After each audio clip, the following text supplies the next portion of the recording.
Pursuant to Governor Baker's March 12, 2020 order suspending certain provisions of the open meeting law, General Law, Chapter 30A, Section 18, and the Governor's March 15, 2020 order imposing strict limitations on the number of people that may gather in one place. This meeting of the Open Space Committee, Open Space, great, of the Economic Development Committee is being conducted via remote participation. Remind me to edit that the next time. No in-person attendance of members of the public will be permitted, but every effort will be made to ensure that the public can adequately access the proceedings in real time via technological means.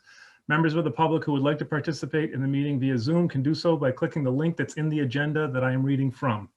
Members of the public who wish to listen to this meeting while in progress may also do so via telephone by dialing 1-646-558-8656 and enter meeting ID 867-1168-7577, then press pound and press pound again at the next voice prompt.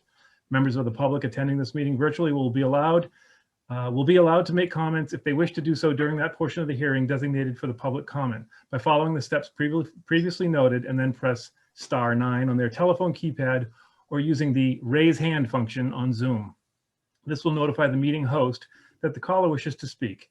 In the event that despite our best efforts, we are not able to provide for real-time access, we will post a record of this meeting on the town's website as soon as we are able.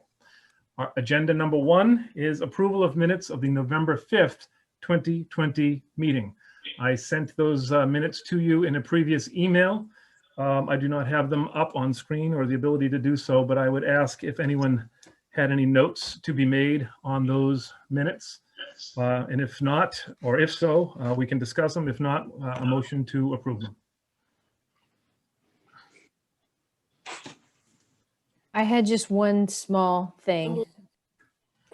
Under number 3, report from planning office, that first sentence, actually the second sentence, the first mention of Homans, just add an S. Homans is relocating from Ballardville Street. That's all I've got. I'll make that change. I'll make a motion to approve. Second. I have an edit. So the motion is to approve with that edit and a second to that. All in favor? Carol? Aye. Yes. Me? Greg? Aye. Nancy? Yes. Lil? Aye. Patrick? Yes. Paul? Aye. Valerie? Yes. Hi, Suzanne. Hello, Do you approve? I do. Okay, great. And hi, Rob. How are you? Good, how are you? Yes. Very well. Thank you. That's unanimous. Our second agenda item is the standing agenda item from our fearless Director of Planning and Conservation, Valerie Gingrich, just to give us an update on anything that's come across her desk since the last time we met related to business or commercial activity in town. Sure. I did hear through the Board of Health that, and maybe we even talked about this before, but because the Princeton 40B development is going to be taking down those 2 retail buildings along Middlesex in North Wilmington, EJ's and the dry cleaner are both looking for space in town. So those are the new sort of space needs that I've heard about. I'll add to that I know we had talked about this at the last meeting, that Hayden Printon was looking for space in town. He has decided to retire and close his doors for good. This is going out. Salem 5, I know they're pushed back to February opening up. And I still have on the docket that Health Plus opening at the plaza in, I said December. Val, do you have anything more on them? I do not. Yeah, she's still saying December. Well, that's what role? I don't want to make a project out of it, but what role can we serve to help EJs and the dry cleaners? You know, I suspect they're doing their own due diligence and you know, contacting landlords around the community. Is there a role other than mentioning it here on this meeting and hopefully getting it out through the public sector that is happening? Anybody have any thoughts or ideas? I can contact them. I do know, I mean, we talked about, I have a couple of generic working with, I have Cummings now, and I still have Northeast Development that have provided me with more generic promotional items or promotional flyers for their sites, but they also have some openings. So I do know some of them that I can send over to him. And then I know that Floral Dreams also, one of Lucci's is open. I know he's looking to lease that spot. What about the Trump store? The Trump store, I do have a call into. I know that their lease was up, I believe, just last week. So I do have a call into Lou. I was assuming that he wasn't going to renew, but I haven't seen anything coming down over there. So I had a call and I was hoping to have that by tonight, but that's, you know, another spot that would be probably not large enough for EJ's, but and then there's also, you know, there's spots over on Ballardvale that we have the contact information for. So I can certainly contact him over at EJ's and give him some information, or especially contact information from that database that we're keeping. I imagine, like anything, you want a desirable location, but you also want an affordable one. And sometimes the most desirable aren't the most affordable and vice versa, right? So Right. The business owner has to look for that balance that serves their business. Right. All right, well, very well. Thank you, Nancy, and thank you, Valerie. That's all you have at this point? Yes. Very well. So Andrew, if you want to invite our guests to join us, then I will, I'll let them come into the room. Yep, we're still waiting on them to join. Oh, they haven't phoned in yet. Okay. So we had as agenda item number 3, some guest presentations, Betsy Cowan and Alex Kopelman from MAPC. That I guess they have yet to chime in. So, and that's okay, because we had kind of indicated that they maybe come in a little bit later into the meeting. So if it's okay, let's jump to number 4, which is the discussion of remote participation at town committee meetings.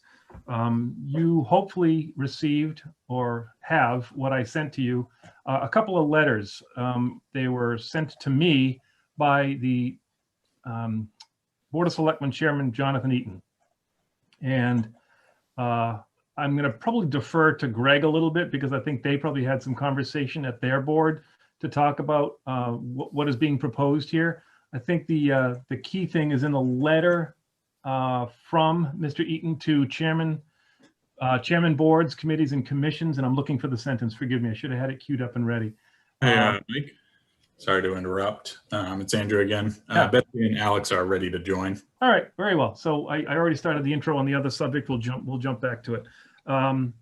Please bring them in, Andrew, if you don't mind. This is so awkward. I'm not really good having guests into Zooms. But Yeah.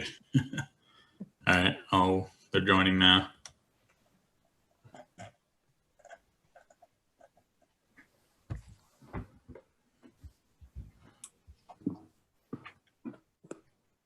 Betsy, Alex, welcome both. Can you hear me?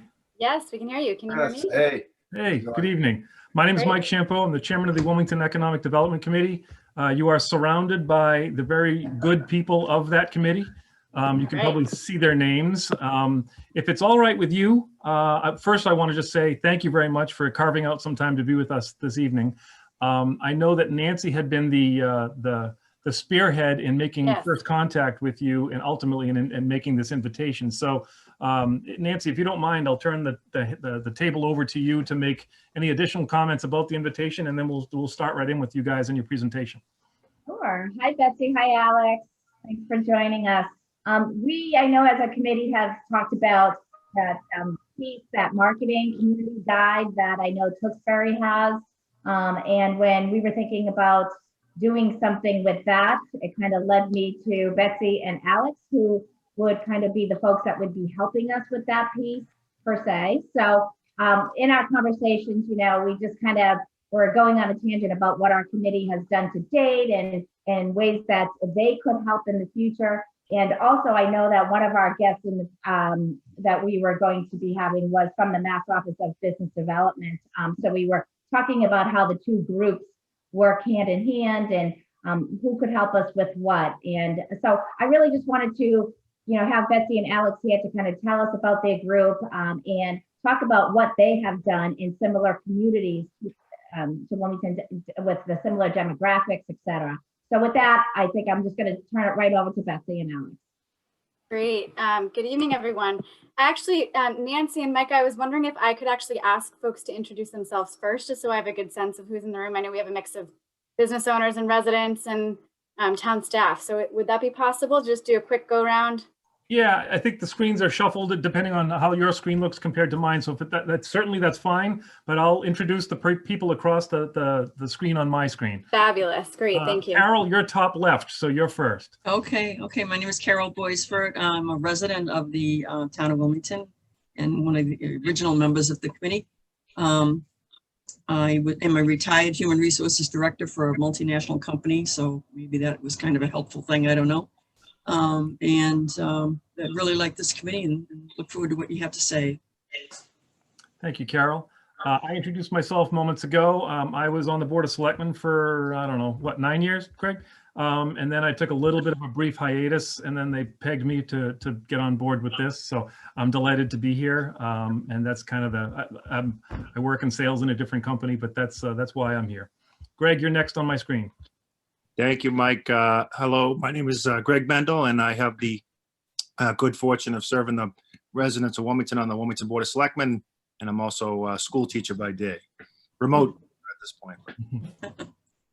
Nancy, you're next. We met Nancy Valley, Executive Director of the Wilmington Tewksbury Chamber of Commerce and Vice Chair of the Board. Lil Maselli.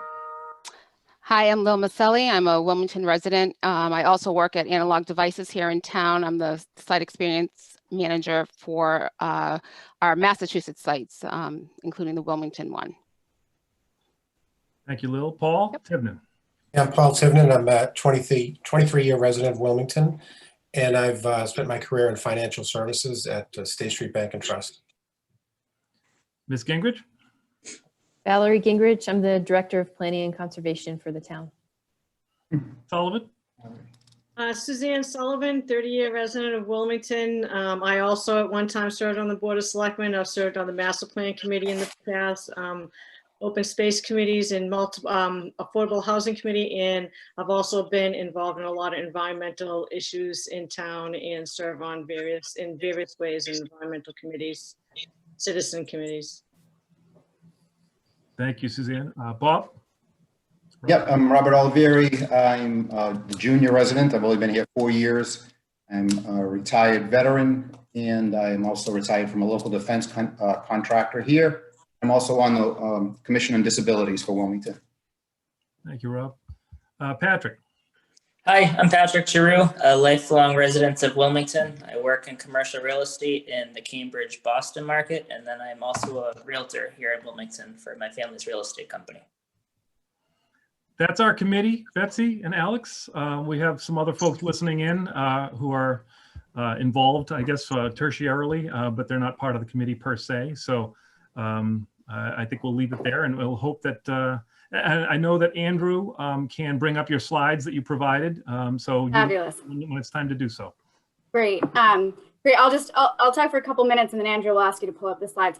The reason why I wanted to ask, just to get a bit of background, and it sounds like this committee is where former Board of Selectmen members or current Board of Selectmen members go to continue their great work. So that's good to see.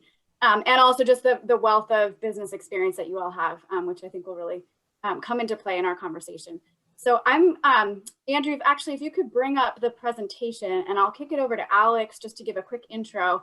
And as Andrew does that, I'll give just a brief background on myself, and then I'll turn it over to Alex. So I am the Chief of Economic Development at the Metropolitan Area Planning Council. Alex will give a brief kind of overview of what our organization does.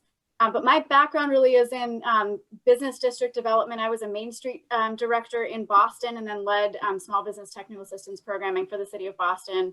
And I'm now leading economic development initiatives for our region, which is 101 communities. So Certainly we work on workforce development and a number of other issues that I'll get into in a second, but small business and business district development is really where my heart is. So it's great to connect with all of you. I'm going to turn it over to Alex just to go over both MAPC and then the role that he plays in coordinating the work in the North Shore. And then I'll join in on the conversation around the specifics of economic development. So Alex, I will turn it over to you. Thanks, Betsy. And again, thanks everyone. It's really great to be with you tonight. Tell you a little bit about MAPC and the North Suburban Planning Council subregion, and some of my work as the coordinator for that subregion. In addition to that, I am also a regional housing and land use planner with MAPC. So I do a lot of work on housing production plans, housing elements of master plans, and I actually do some videography work to really kind of tell people's housing stories. But I do a lot of work with Betsy's team because housing and economic development really go well together, and we'll be able to tell you a little bit about the connections between economic development and housing tonight. But I just wanted to start off by giving you a little background information on MAPC and the North Suburban Planning Council subregion. So if you just want to advance the slide, please. Great. So MAPC, we are the regional planning agency for Greater Boston. We provide technical planning assistance to the 101 cities and towns of Greater Boston. So kind of everything within the 495 belt. Our core values are smart growth, regional collaboration, and equity. And so in our work, we really like to emphasize those things. We believe that, these issues that local communities are dealing with need to be dealt with together, because, how things are affecting one community really impacts another. And if we can work together, we can really make a big difference. So that's MAPC. And then if you want to go to the next slide, I'll tell you a little bit about the North Suburban Planning Council subregion. So I believe there's 8 subregions that make up the MAPC area, and the North Suburban Planning Council includes Wilmington, North Reading, Lynnfield, Wakefield, Stoneham, Winchester, Woburn, and Burlington. So 8 towns and 1 city. And we meet typically once a month. We actually met earlier this morning, and Valerie joined us, and we actually had a conversation about housing and emergency rental assistance programs. We had a speaker come from the Massachusetts Housing Partnership to talk about that. So each month we'll have a speaker come, sometimes someone from MAPC who specializes in a specific topic of interest. Could be economic development, could be housing, could be transportation, but we try and cover a wide variety of things based on the interest of each of our member communities. And then in addition to that, we learn from each other. Usually at the beginning of each meeting, the representative from each of the communities will talk about what's going on, give updates, what's going on with their planning board. If they have other committees like an economic development committee, they'll share some of the things going on there. And Valerie always does a great job doing that. So it's really a great place to see peer-to-peer learning, and also kind of a nice place to kind of do some planning venting, because sometimes only a planner can really understand another planner's challenges. So it's a great environment, and we invite people from the communities to come out. Certainly if one of you are interested in an upcoming meeting, you should feel free to join. And it's a great place to learn, and then also it's a great place for us to cultivate projects on a regional scale. And one of the things that we were working on before the pandemic, kind of threw a monkey wrench in things, but one of the exciting projects that we were developing was a community art trail to kind of highlight the cultural assets in the different NSPC communities. And that was thought of also as an economic development cultivator, and we're hoping to get that back up and running now that we're adjusting to this kind of new world we're living in here. But yeah, that's NSPC in a nutshell. If you go to the next slide, I'll let you know about some of the meetings that are coming up. We typically meet the second Thursday of each month. So Oh, you know what? I should say Tuesday. We actually changed our meeting time, so I'm sorry about that. We meet on the second Tuesday of each month now, so we had a meeting earlier this morning, as I mentioned. On March 9th, we're going to have the MAPC Public Health team come out and talk about, you know, some of the ways that we can help out your local health boards and, you know, different ways to respond to the other impacts of the pandemic, the economic impacts, all the impacts. So that might be a good one to join in if you want to come and see what a meeting is like. And if you want to find out about when meetings are coming up and other information that we share, then you can join our newsletter. Just send me an email at akoppelman@mapc.org and I'll sign you up for the newsletter. We also share grant opportunities and different programs that are coming up, like the Rapid Recovery Grant Opportunity. And that would be a good place to get some information as well. And then finally, we have a section on MAPC's website under the subregions going to NSPC, so you can see some information there as well. And then finally, I'll say in the spring, we're going to have a legislative breakfast, which we have each year, and that's a great opportunity to connect with legislators and let them know, you know, what your priorities are as a community and our priorities are as a subregion. So that would be another one that I'd encourage you to check out. And that one, we typically do have a lot of people come to those. And, you know, when it is in person, we can actually have a breakfast. It's a lot more fun, but, you know, we'll be having it online most likely. So I would encourage you to check that out as well. And if you have any questions about NSPC, please feel free to reach out to me. Great, thanks, Alex. Andrew, if you could advance to the next slide. So in the next few minutes, I did want to just share about economic development at MAPC. And again, this came from a request from Nancy. And the odd thing about Wilmington is that actually the Wilmington Tewksbury Chamber fall into two separate regional planning agencies. So you're right at the edge of our region. So Tewksbury had worked with our sister planning agency on an initiative to put together a business guide. And that really spurred this conversation with Nancy about, you know, why don't we better connect with you all, share a little bit more about what we do, and then have a conversation about your goals and priorities as a committee. I know you're fairly recently formed, although I know all of you have been working and living for many years in Wilmington. So we wanted to talk through what your goals are tonight. So I'm going to talk a little bit about our work. I'll share kind of how we think about our work, some examples of projects. And then Alex alluded to a grant program that the state has just released. So I'll share that at the end, and then I'll open it up for discussion. And Nancy, just let me know in terms of timing how we're doing. Give me a cut me off at any point, but want to just facilitate a quick kind of overview of who we are, and then discussion at the end. So again, you know, as Alex mentioned, we're a regional planning agency. I will make a note. We receive state funding, but also assessments from each one of our communities. So honestly, this is funding that is owed to you. So it's certainly in your interest to take advantage of all the support that Alex provides as a sub-regional coordinator, and then our other departments as well. So we have a number of different departments. As Alex mentioned, we have a housing team, transportation, and many others. I lead our economic development group.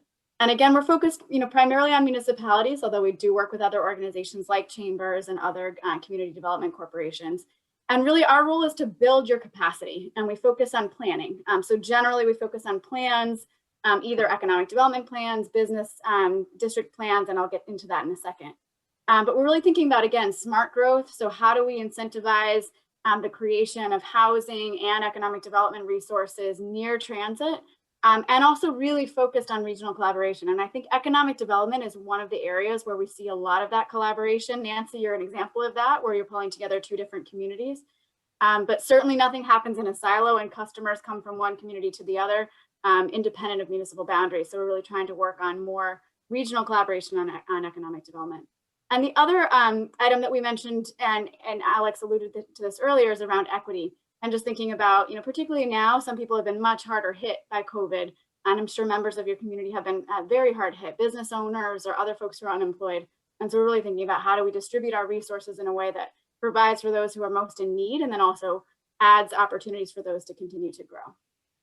If you could go to the next slide, Andrew. So here are the big questions that we are looking at as a team, and I'm sure you're looking at all these questions as well. So one is small business support, and we can focus on that particularly tonight. And the other is just around unemployment support, helping people access jobs. And that has been something where we really expanded our work in that area, particularly now, thinking about all of the people who have had job challenges, both providing immediate assistance, but also thinking about the industries that are hiring currently. Certainly some of you represent industries that might be growing right now, whereas others are really experiencing some major challenges. Alex is here representing our housing team as well, and we think a lot about housing and the connection to economic development. We did a project in Topsfield that I'll mention briefly, and really help them think through, if you want to build your downtown, are there ways to add additional housing in a way that manages and maintains the character of the community while also enhancing the community. So bringing in additional housing options to support workers and to support other folks that want to downsize. So really thinking about kind of the connection of housing and economic development. But then also we know land is scarce and expensive, as those of you in real estate know. And so thinking about how do we balance those uses. So making sure we're protecting industrial and commercial space while also adding additional housing where it's needed. Transportation's a big issue, and I'm sure it comes up in some of your conversations, Patrick, thinking about you commuting into Boston previously and some of the transit challenges you must have experienced. So we're really thinking about, again, how do we improve intra-regional transit? So more options for folks to travel within the region, and then also how do we ensure that where the jobs are located, there's easy transit access. And then finally, right now, we're really thinking a lot about climate resiliency and frankly, public health. I think public health wasn't necessarily on our radar a year ago in terms of the connection with economic development, but it certainly is now. So we have a public health team that's really thinking about how do we get, business districts to be safe and healthy and help people get back into business and back into work as safely and easily as possible. And then finally, as I mentioned, again, the regional nature of our work. So it's great to be talking to all of you and really thinking about, again, how do you collaborate with your other municipalities on economic development goals? You could go to the next slide. So this is kind of a smattering of some of our projects. We've worked all around the region. We have done a couple projects in Woburn and North Reading, which are in your region. And again, really focused on a number of different areas that I'll get into in a second.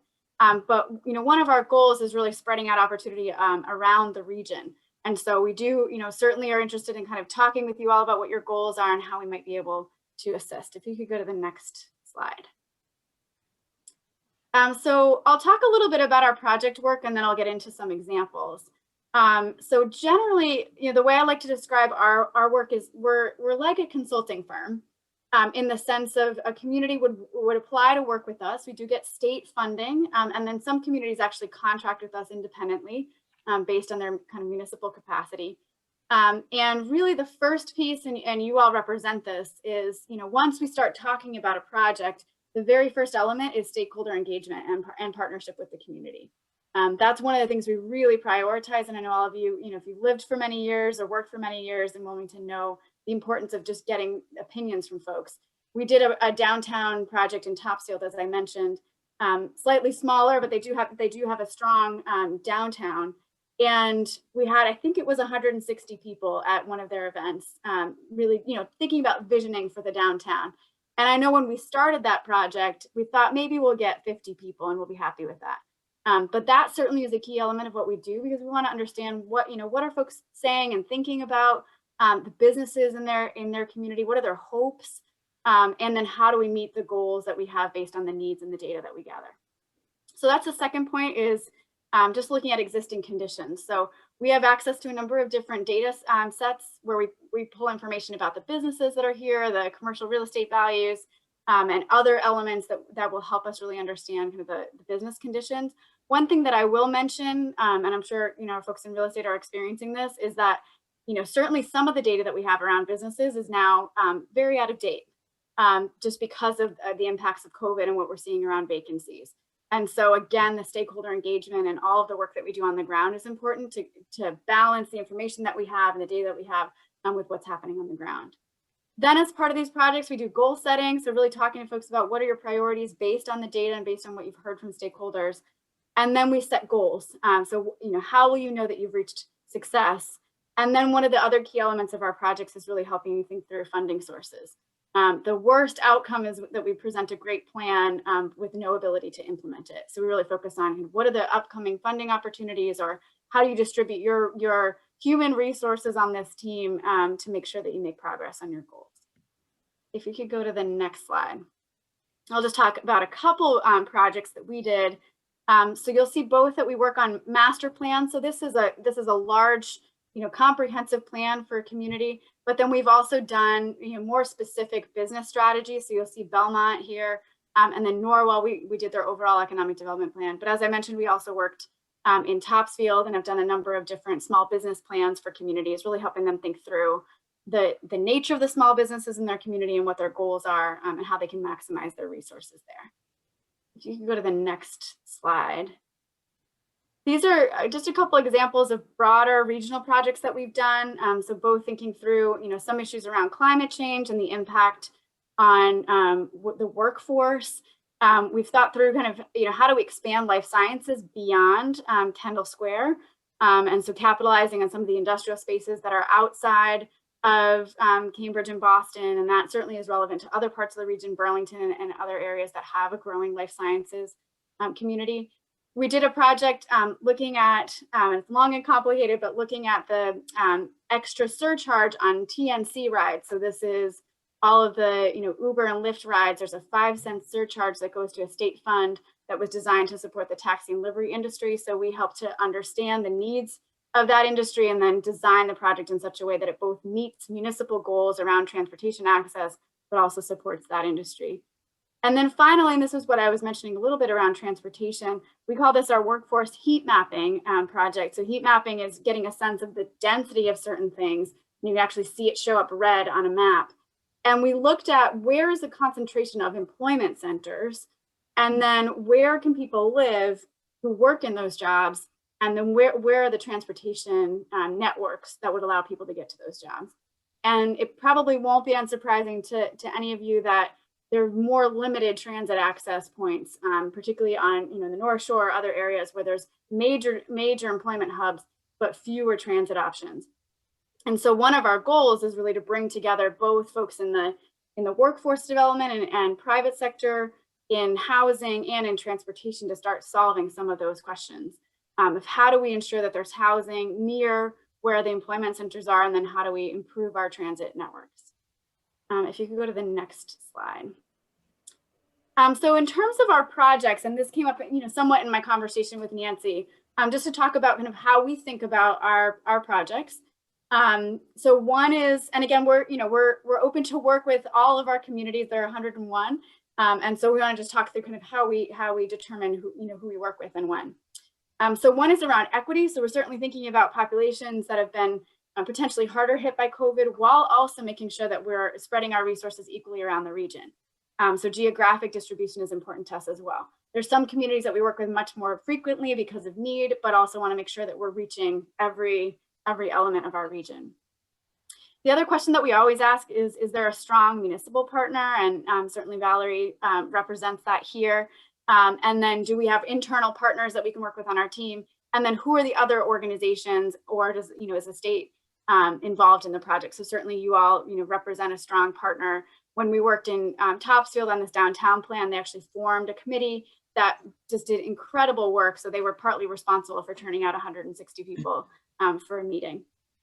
The types of projects that we do, we've done some master plans or economic development plans, and so we could think about doing a second phase. We've also done opportunities to innovate, and frankly, this is now because COVID has certainly made us have to be creative in terms of our responses. So we think a lot about how can we replicate what we're learning in other communities and the things that we're trying around the region. And then we think about impact. So where can we have the most impact in our region? One of the things we also think about is around our staffing capacity. And like all of you, we are quite busy these days with the need, but also want to make sure that we provide opportunities. So that's something that we think about. And then certainly funding. So as I mentioned, we receive state funding that covers the majority of our work, but there's always a gap, but that it's called the District Local Technical Assistance Program. And that's actually a state line item. And fingers crossed, because it's in the budget, but it hasn't been officially approved yet. So we're crossing our fingers that will happen. But that allows us to work with a range of communities, and the process, as Valerie knows, is we send out a solicitation for projects. It's around December, January, and then communities apply to work with us. And then we determine, the scope of the project, our staffing capacity. We talk to you all and then decide to move forward. I did just want to take a second to describe that, because then in a minute, I'm actually going to talk about a state program that I think might be a great fit for you all right now, but then would be happy to talk about the opportunities to work with you all on this. If you go to the next slide.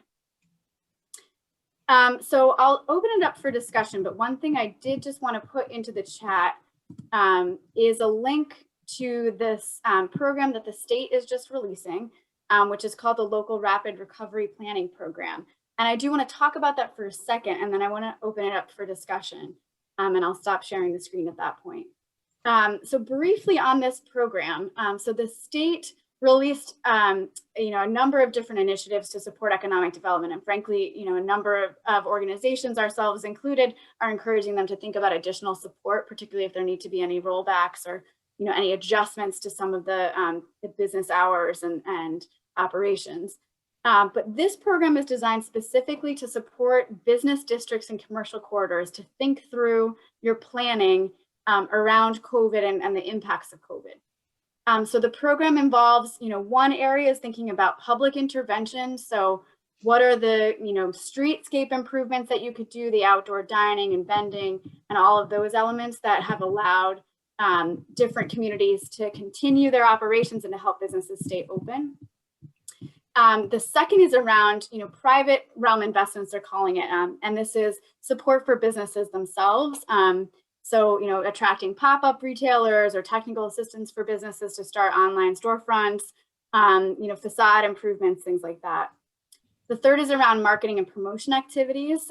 So some folks are thinking through, a social media campaign or district branding or other marketing campaigns, again, to encourage folks to safely patronize businesses. And then the last one is around administrative policy recommendations. So this was something that has come up a lot in our work around helping communities think through, again, their outdoor dining and vending regulations, waiving or lowering some license fees or permit fees, and then ways to sustainably support businesses in the future. So would it make sense to actually permanently change the regulations around outdoor dining and vending?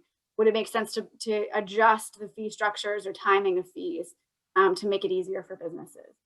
And then included in that category as well are some considerations of, forming either a business improvement district, which is a very particular organization that's funded through additional assessments on properties, or a parking benefit district, which is funded through parking meters, which I think would not be relevant to you all, but some communities have explored doing that as well.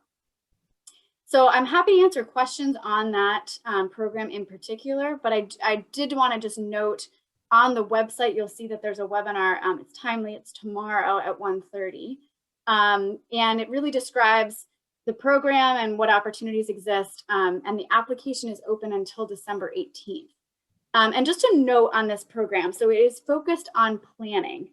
And so, that's a positive and a negative, I think, in our assessment. The positive is it gives you support from a consultant. So you would apply and then be matched with a consultant. So it could be us or it could be another consulting firm that would help you really think through what your goals are and how do we tackle a number of these issues to improve.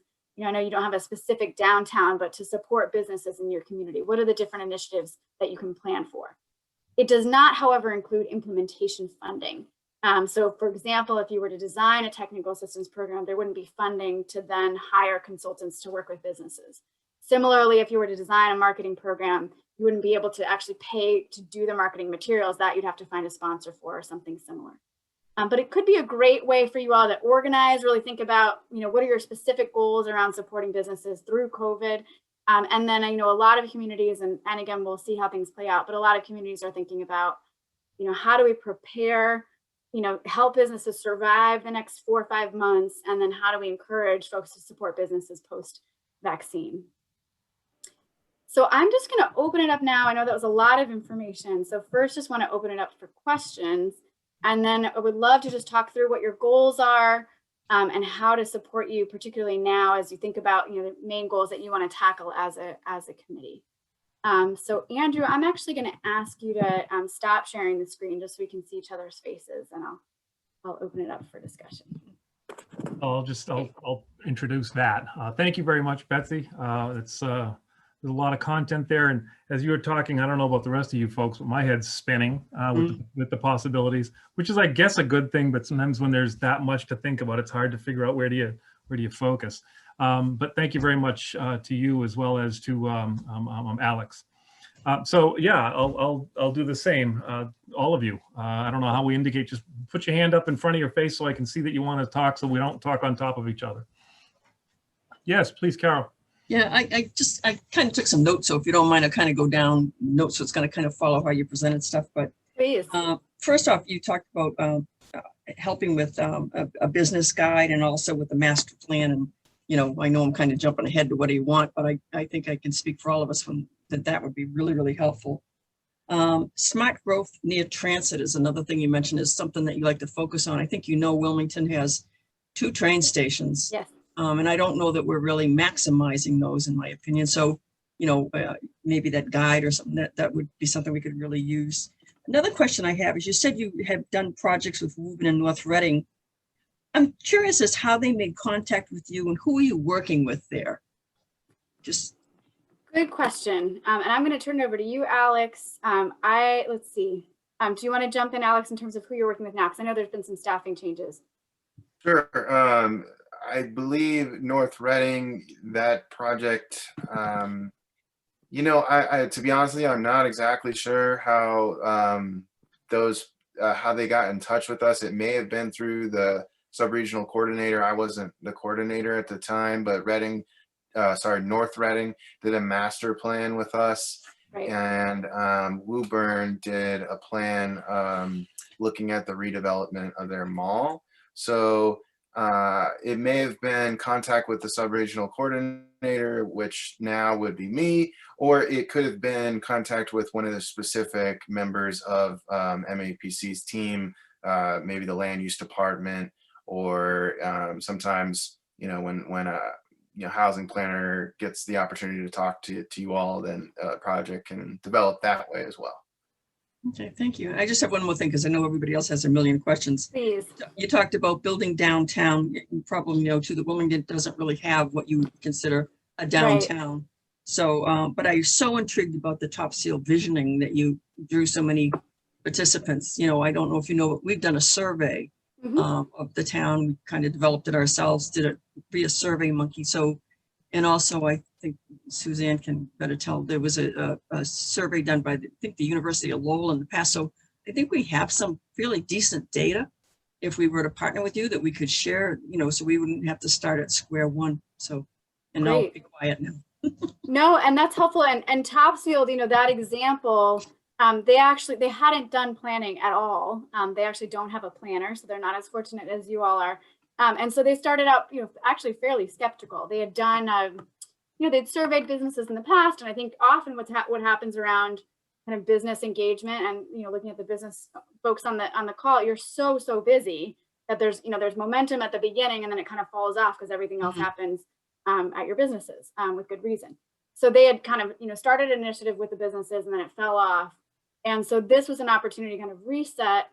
And, you know, they were I would say very skeptical. You know, we don't think anyone's going to respond to this survey, but they had a very committed committee, like you all. And so they, you know, they had someone, you know, Greg, looking at you, they had someone whose kids were in the school. And so they got the principal to send flyers home with every child, and the kids did a project on it. And, you know, they really got everyone engaged. So I think that could be an opportunity, and they built on the work that they've already done. So I would say that's a note, you know, just, I would say any consultant who works with you or anyone who works with you really should be building on what's been already done. I think the worst is when you kind of start from scratch, you know, but building on what folks have said before and then confirming, is that still true? And what are the things that have changed? And obviously COVID has changed things significantly, but some of the things that people want or hoping for haven't changed. So that's just a note on that. Thank you. Yeah, thanks. Anyone else? I'll go a little bit. I never miss an opportunity. Yeah, there's so much. So when we formed ourselves now, I don't know, a year and a half or so ago, we spent the first several meetings really just defining what we are. It didn't exist prior, obviously. So we had to really kind of come up with a mission statement and then really start to define what we were going to try to achieve. and where our attention and our efforts would be played. And we kind of, I think, and I don't want to speak for anyone else, so if I don't speak for people's interpretation of it, please chime in and correct me. But I view our mission as kind of twofold. We have Main Street that has a bunch of empty retail. And so a lot of the work that we did in the early days of our organization was, you know, what can we do to fill some of those spaces or beautify that section of our community, which it's oftentimes and most often the first thing that our residents or passersby see. So, you know, judgment is made about what Wilmington is based on what they see when they drive down 38. So I think an appropriate level of attention and focus is on what can we do in that area. Another focus is bigger picture, longer term. How can we put our best foot forward to the greater community for life sciences, for pharmaceutical companies, whatever, for the kind of manufacturing and technology and industry that is driving the macro economy. How can we be attractive to those type of institutions by marketing ourselves a little bit better? So we're trying to serve both of these very ambitious goals with a bunch of volunteers. And so you said at the end of your presentation spoke to me, because I think to a person, everyone is really excited about achieving some momentum, but maintaining that momentum and actually getting the work done is for, selfishly speaking, one of the hardest parts for my role here. So I'm anxious to, I guess, maybe hear how you keep that engine running and on full throttle, even at a time when sometimes it feels like, oh, especially during COVID, this thing has been hard to maintain any level of momentum. And so any momentum detraction that we would experience normally has been even worsened during the COVID time. So I said a lot there, but I don't know if anyone else wants to compliment or add to the sentiments that I just described. Well, I think it's, you know, I kind of threw out all of the things that we've done to Betsy in terms of the survey. And when she talks about housing, you know, I was telling her about the apartment buildings that are going up and how that could be such a great fit in terms of, you know, creating economic development around those places. We talked about, you know, the database. We talked about, you know, how do we fill vacant storefronts? So for me, it's kind of, you know, having that consultant that can kind of listen to everything that we've done and then give us that step-by-step, whether it be a master plan for, you know, this piece only, or, you know, I just don't know how we do that and who we do that with. Yeah. Here's what I might recommend. I'm happy to hear, you know, other folks jump in on this, but a few thoughts. One is, and again, just based on my experience directing a business organization, and it's really helpful to have quick wins that you celebrate the heck out of to build momentum. And so we generally recommend that you pick one thing and really celebrate it. So again, to go back to Topsfield, they said, you know, we want to do planters, and we're gonna put planters up on the lamps, and that was the big thing.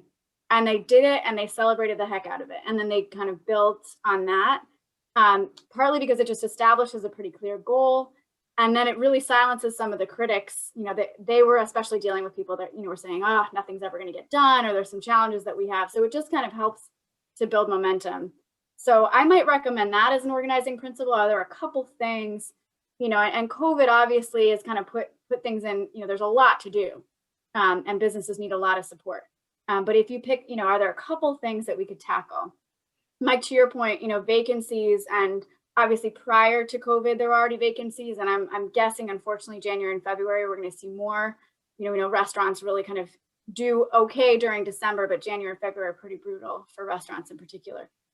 So is that an initiative, just focusing on the vacancies, and can we do pop-ups in the vacancies or help to attract businesses to those?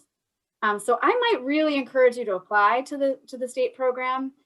So Nancy, to your point, they would fund a consultant to work with you, and again, it might be us. We're going to be a consultant in that program, but it might be someone else who could be really, you know, a good fit for you. They'll determine that.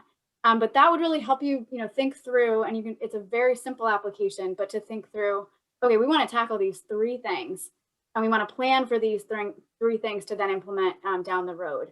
And it might be a good organizing tool. And again, I'll use a couple examples of programs that we've did where they've said, now we have this initiative, now we can go get, a sponsor for, again, the planters, or a sponsor for this business assistance program in Quincy that we did.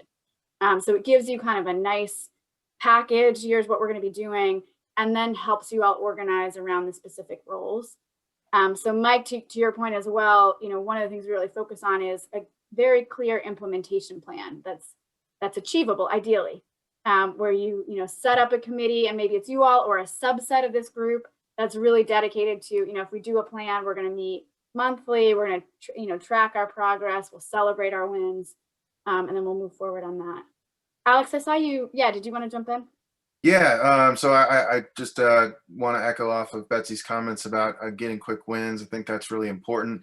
But then I think that doesn't stop you from thinking about the long term at the same time. So in the short term, I agree that this rapid recovery grant program would be a great fit for you.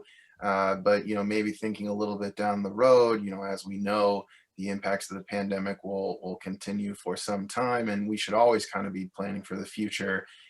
So yeah, I would encourage you to think about those intersections with economic development that Betsy alluded to earlier, and Nancy brought up, some of the new housing developments going in. Housing is a really big part of economic development. I'll give you 2 reasons. So first, housing units increase spending power to support your local businesses, especially if you have those housing units located near the local businesses. So mixed use, or having a broader range of housing options aside from your typical single family home, can increase spending power to support your local businesses that they'll be able to rely on. And then the second is thinking about the people who work in your town. Many people work and don't earn quite enough to afford to live in some of these communities. So looking at strategies to kind of make up the gaps in the marketplace so that, people who, work in the schools, your teachers, your firefighters, people who work in the restaurants, all these different folks that make the community go, can they also afford to live in the community, which also has impacts on commuter traffic and reducing reliance on the automobile and congestion. So there's all kinds of intersections. And so, I don't think you have to think about economic development in a silo, but really think about how you can branch out into all these other things that we want to be thinking about as we plan for the future. Great, thanks, Alex. If Yeah, I go ahead, wasn't already Suzanne. completely overwhelmed, Alex, now I really am. Go ahead, Suzanne. Suzanne? Hi. I just a few thoughts. I love the idea of a consultant, because I think we have a lot to chew on and a lot of work that has to be done, so it becomes overwhelming for us to know what the first step to take. So I think I like the idea of a consultant, and I just want to remind North Wilmington is a jewel in the rough. There's a lot of work that could be done there for economic development, and we do have the train station there, and right now it's a hodgepodge of zoning, but it doesn't have a very good curb appeal. Curb appeal is one of the problems that we have in Wilmington. And the ability to actually strip the strip malls. We just can't seem to get away from strip malls. It's it's like an addiction almost, like you just can't break away from it. And so I think I just have to ask Valerie, if you could weigh in, Valerie, when's the master plan period? And I can't recall, it's soon, isn't it? Well, I think it was, I don't know if there was an actual expiration or anything like that, but 2003 it was done. It was 20 years, or it had a certain period I think it was 20 years for some reason. It could be. Surprisingly, a lot of it still kind of reflects, some of it at least reflects what's still out there, which is surprising when you think about how old it is. But yeah, it's seeing its its age. And I still believe in some of those visions in the plan that were to develop village-style developments, neighborhood activity centers, connecting different neighborhoods with neighborhoods, creating walking districts, if you will, encouraging, that type of development. But we haven't really been able to get to that point. So I think hiring a consultant to help us get some, like you say, some small wins and maybe pick out small doable things would be a great, awesome start. Yeah, so I might, and you all can figure out what's the best step for you, but I might recommend, again, think through, does it make sense to apply for this funding right now? Really focused again on business support and planning. And then to Alex's point, is there a longer term economic development strategy? And frankly, I think master plans, obviously set out some goals, and I think every community is now thinking, are those still relevant? I think the goals actually probably are, right? The goals, how do we build livable communities where folks want to live and businesses want to locate? But the strategies are going to be very different now. As we think about how real estate is changing and businesses obviously are going to be changing, thinking through strip malls. To be honest, we're thinking through, does it make sense to maybe convert strip malls into flexible workspaces or even housing? And what are the options there? I know we're looking at some projects of malls and really thinking through, could they actually be, options for housing? So things are really shifting. And so if there's like an immediate win around business assistance and planning for that, and then perhaps a longer term discussion, either it's a master plan or overall economic development strategy. Mike, I think the question around, both how do we support businesses and small businesses that are here, but then also your bigger question about how do we attract other types of businesses, larger industrial businesses, or thinking about the wealth of businesses that are in your region, how do we attract and support those? And obviously the connections, certainly having the two commuter rail stops is important, and then housing options, because they're going to think through, we've heard from some of the employers that have said it's not about the workforce. We can find qualified folks. It's about how do we get them to the jobs. So, where are they going to be able to live, and then how do we get them there? But speaking of housing, Valerie, congrats on the MassWorks application and the funding for that. It was a pretty competitive program. We served as reviewers for the application process. So we add in our 2 cents of how each project's advances, regional goals around economic development and housing and transportation. So kudos on that. Thank you. Yeah, congratulations, Valerie. And then I just want to add around the strip malls, there's actually a pretty interesting study that one of our land use planners recently completed, looking at the potential to redevelop strip malls into mixed use housing and other kind of creative developments.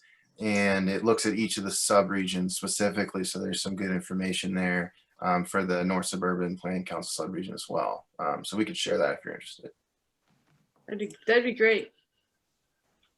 See, it seems like you're directing us to something that's really timely. You said there's a deadline of the December 18th to apply.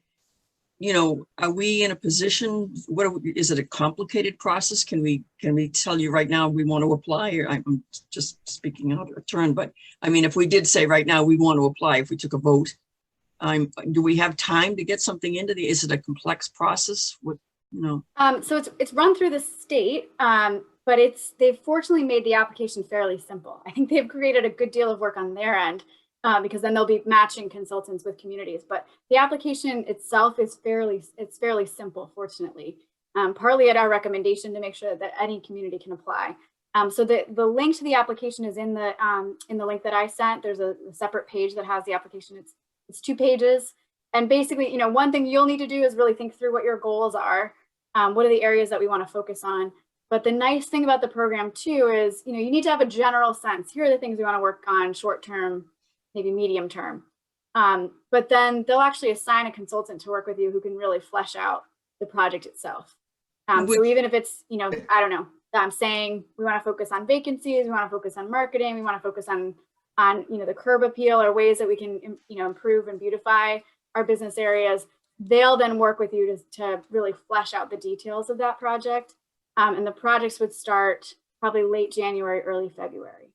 Would you or Alex be willing to kind of, if we did decide to do it, help us with it? Because I'm sure, the buzzwords, when you say, you have to pick something to focus on, You probably know what would be the right words to use to make sure we get reviewed.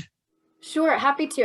One thing that they've said, and we'll see how it plays out, but they have 9.5 million for the total program, and that'll be divvied up among the communities. So they're actually not expecting, I mean, again, we should submit good applications, but they're not expecting all of that funding to be expended. So it probably most communities will be able to be funded. We'll see how it plays out. But certainly happy to, they're pretty, it's through the Mass Downtown Initiative, which does a lot of, again, business district support. And they're pretty well known for, if you submit a fairly simple application, they'll work with you on fleshing it out. There is a webinar tomorrow, so I would certainly recommend if one person can go. I don't know if they're recording it, so it would be great if you go and just shoot any of the questions that you have in the chat. It'll be at 1:30. And if the information isn't on that site, I'll actually send that to Nancy and Valerie. And let me see actually if I can just grab that. I'm on the site here now. Don't see the information for the webinar. For the webinar. Okay, then I'll put it in the chat just a second. So I think it's probably, I don't want to speak for the rest of the gang, but I think we probably unanimously agree that it's worthwhile to submit an application and avail ourselves of the expertise and this resource. The question is, what would be our focus? And I don't want to have a meeting in front of you, Betsy and Alex, but I think that's worthwhile of us to discuss tonight. Rob, did you have a question? Yeah, for Betsy, so we had been working with Maria Stefano, and when you say you receive funding now, do you get it from her office, the Mass Office of Business Development, and what's the connection? Great question. And ironically, Maria and I used to work together at the City of Boston, so it's a small world. So that is actually a separate office at the state. So we're essentially a quasi-state agency. But Maria's office, the Mass Office of Business Development, they focus on specific business assistance. So Maria's kind of your main contact to think through how do we provide direct support to small businesses. She'll be your connection to different, training programs or webinars, the Center for Women in Enterprise or the SBA. That's really her role. Our role is a little bit more focused on kind of longer term municipal planning and really thinking about your overall economic development strategy. And then certainly that does encompass small business support, but we would do it from a planning function, whereas Maria's really good at kind of, maybe even once you have a plan, how do you connect businesses to those resources, things like that. And Betsy, so would it be possible to apply, because she has some programs too that we thought would work for us. Are those two separate funds, or do we just have to, they are? Oh, really? So you can apply for both? Yes, absolutely. And that's honestly part of our job, is to make sure folks are aware of the resources. I know, you're all so busy and Valerie has a lot on her plate and there's a lot that's out there. And so thinking of them in partnership, that's actually how we ended up doing the project in Topsfield, was that I think it was Maria came out and started talking about their goals and said, you need to talk to the Mass Downtown Initiative. They funded a parking study, and then we partnered with them on the overall downtown study. So it's kind of a nice synergy there. Okay, great. So I did put the link in the chat and want to make sure that folks can access that. And I'm double checking. I think that is the correct link to sign up to the webinar tomorrow. Yeah, it worked. Okay, great. Yeah, so and I would just recommend folks to register in advance. They do require advance registration. I normally would carve out the time to do it. I have another obligation tomorrow, team. I don't know if there's any of you that would be willing to maybe visit this this webinar tomorrow and maybe report back with an email or something. Any volunteers? Anyone? I might be able to. Yeah, I might be able to as well. Okay. I might be able to. Thank you. I will send out the link that Betsy just put in the chat. I'll send it to the committee after this meeting. So whoever can, I would appreciate it. And, just thinking out loud here, normally we meet once a month, so that would put us past the date. So I don't know how this committee feels about maybe, because, this, and it's great information, Betsy and Alex, but we chewed up a fair bit of time and there's other agenda items. So I want to focus on a quick win. I want to make sure we avail ourselves of things and not get hung up on time. Is the committee willing to meet again inside of that month? I know we're heading into Christmas, but could we meet possibly the Thursday of next week, hypothetically, I just picked a name, and we could focus in on, if we can, it's so hard because we have to do everything in open meeting, but if we agreed on the 3 subjects that we were going to, or whatever, a couple of subjects that we wanted to use in an application for the program, we could get that submitted over the course of the next couple of days. And then perhaps next week we could finish with some of the other agenda items that are on tonight's agenda, because there is some meat there that I wanted to make sure we covered. So I don't know. I just wanted to lob that out to the committee of what's your pleasure, or we can just go long tonight. I mean, that's always an option. I just try to refrain from doing that one when I can. Yeah, I'm okay for next. That's fine with me. It's fine with me. I think that it's important if we're going to submit something, we have to continue this conversation now. Yeah. Sure. So Betsy, can I just come back to you? So if we submit this application for the Rapid Recovery Program, they could not reach out to you. You could be our consultant. But if not, then how do we still connect with you?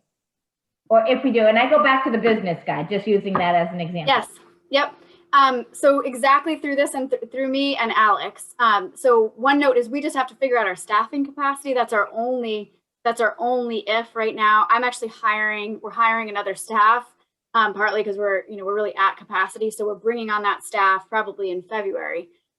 So we might, we'd love to keep the conversation open. So we just don't want to disappoint you if you have something you want to do right now, Okay. where we would say, actually, we need to push it off for 4 or 5 months. But please, Alex, we're here. We'd love to work with you all. It's more just a question of timing. Okay. And so that's where I think this immediate opportunity makes sense. And then thinking about, could you work with us, I don't know, starting in July on a broader initiative, something like that, where we might have a little bit more staff capacity. So I would just say, keep the ideas coming. We're going to send out, again, if we get the state funding, we'll send out what's called a project solicitation. I believe it goes to you, Valerie, around, submitting projects and especially, oops, there's a little bit of echo.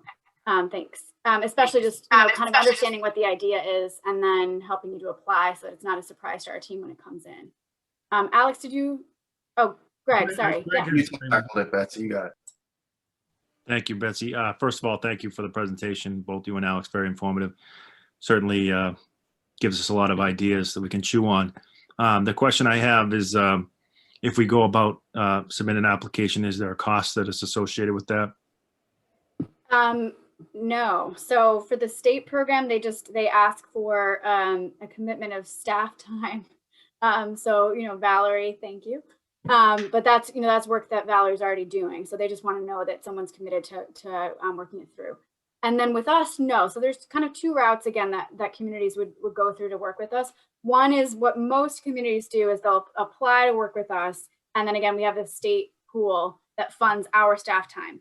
Occasionally communities have, either something they really want to tackle right away, or they've earmarked some funding for a particular planning process. Or in the case sometimes of master plans where it's larger than, usually our projects are about 30, 40,000. But a master plan might be, a little bit larger than that, depending on the community. The municipality would chip in a little bit and then we would cover the rest. But generally there's no cost, financial. There's certainly a cost in terms of, your volunteer time and the staff time as well. All right. Thank you. We like no cost. So thank you. Yes. Yeah. Appreciate that.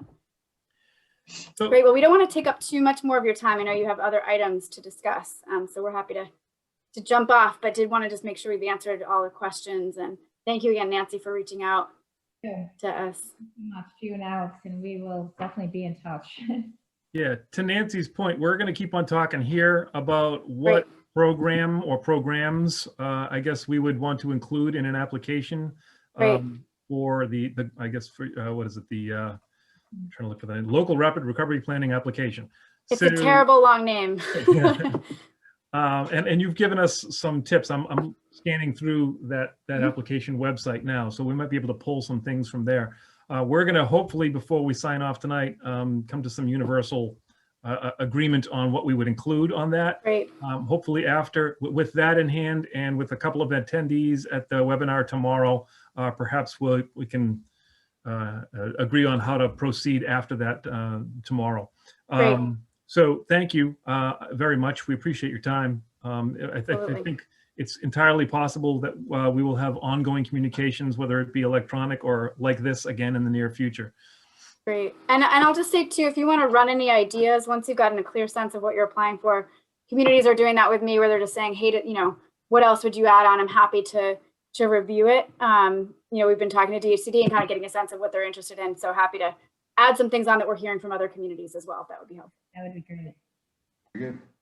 And, Great. Cool. Thank you. and we'll share Thank you. information with everyone as well. Yes, please do. Please do. Yeah. Great. Thank you all so much. Thank you, Beth. Thanks. Thank you. Much. Thank you very much. All Bye. right. Bye-bye.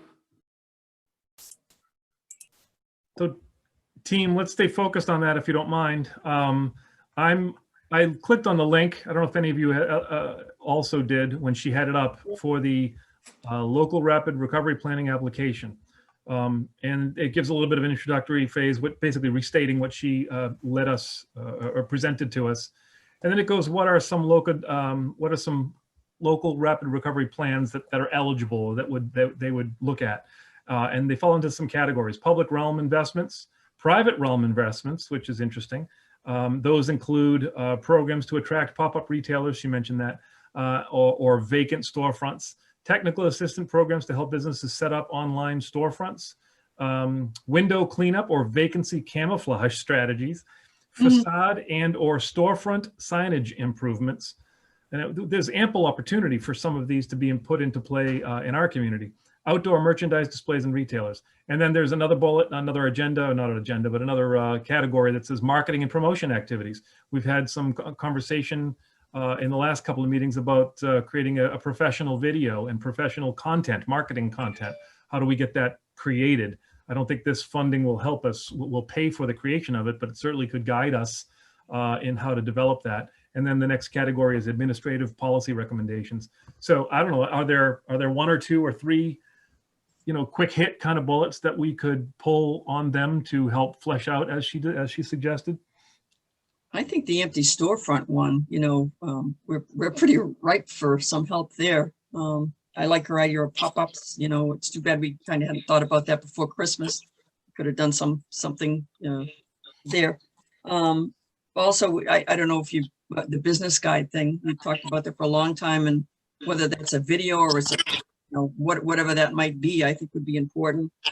And I don't know if the master plan, so helping us, the Economic Development Committee, come up with a master plan, I don't know if that was part of, I think that would pull in the consultants that we would need from their group to help us with that. So those are my three things. I think my top two, to echo Carol, would definitely be the vacant storefront. I think we certainly have a lot to gain out of that, given our Route 38 viewing right now of all the vacancies. And then I think the policy one might be interesting as well. I think we've explored some of the hindrances that perhaps some of our bylaws may have right now, such as we can't have the breweries and whatnot in town, even though we're making some headway with some of that work. But perhaps there's some deeper analysis that could happen from an economic development perspective that these two have expertise in, that could really help us market our town to prospects. Thanks, Patrick. Anyone else? I would focus more on the market. I think that's a lot of the stuff that we've talked about in terms of how, you know, getting the word out to folks about Wilmington. Why come to Wilmington? You know, and we've talked about the guide, we've talked about the video, we've talked about, you know, we have the database for the, you know, open leases, and kind of putting that all together, and how, and we're kind of just going in different, you know, lanes here, and how do we pull all that together on our website? Here. What's the best way to promote it? I don't know. I'm just kind of lost into which way to go. So maybe getting some help in terms of, and you know, taking the online survey piece that we have, the online survey, you know, which avenue to go to in terms of finding businesses to come, and how do we do that? And if that's all part of the marketing piece, that's where I would go, or I would suggest. Thank you. Valerie, any suggestions from your part before you bolt? Uh-oh. Yeah, so I double booked tonight, so I have to go run the planning board meeting. So I have to leave you all. Yeah. You know, there's a lot. I guess I would say, what is COVID related? So it's associated with COVID. So do we want them to look at outdoor dining for us and how we can make that a more flexible thing, if possible? So I would see outdoor dining as something, I guess the general empty storefronts, although most of our storefronts were empty before COVID, but you know, still it's something that unfortunately could keep happening and more of them could become empty. So those are sort of the things I see related to COVID.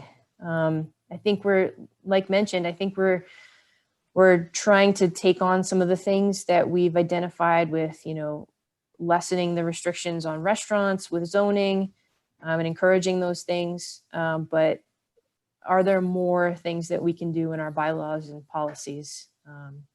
Like Pat said, those are the things I thought of. And I'm sorry that I have to leave you, but I'll check in with Mike tomorrow and good luck. Thank you, Valerie. Have a good night. Thanks. Hi, Valerie. Yeah, so I'm hearing some overlap. I don't know, Paul, did you, I feel like you said we were about to say something. Yeah, no, I kind of agree with the direction Nancy was saying in terms of marketing. I'm not against the storefront thing, but I would be interested to see how that works because that's private property. Yeah. I'm not sure how that would work. I don't see us being able to go in and touch private property. You'd be interested to see how that actually works.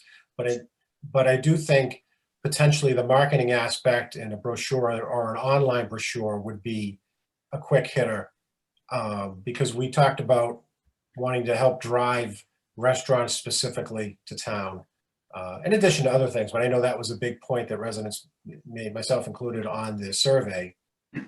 So it seems like the marketing, that quick hitter video, not sure how, I know that was like $1,500, but the marketing brochure, I think, would be something at the top of my list in terms of getting the word out and making sure the town does everything it can to accommodate business. I know that we had a recent with the, I know, unfortunately, I don't have the article in front of me. It got, it was in the paper about the town meeting, the selectmen meeting where they talked about taxes, the tax base for next year.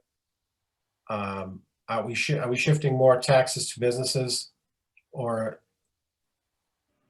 Well, I certainly defer to Mr. Bendel, but I know that the selectmen did this year, as they have done for the last, I don't know, 15, 20, maybe more, where they shift the maximum allowable to the commercial industrial and so as you know, obviously you can't have it both ways. You know, if residents need to understand what's going on in terms of the taxes that we, but are there other things we can do in terms of incentive to help businesses locate here too? So that's why I say if we want to understand how we could focus on the marketing aspect to get people to look at us as a place. Because I think any new restaurant would do very well. I think people are very hungry, no pun intended, for additional dining choices right in town. So that's why I'll leave it, I guess. That's good. I know there are creative things that are being suggested in other communities around incenting businesses to choose a particular community, whether that's, you know, a rebate or you know, giving them a pass on a permit for year one or something along those lines. And I'm not suggesting that now, but I know we have good thinking creatively. No, well, I think, Mike, too, I'd want, and maybe not for this meeting, but so we're asking businesses to pay this higher tax.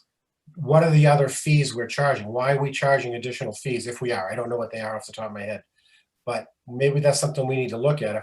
If we're charging the highest, we're charging some of the highest rates in the state, is my understanding.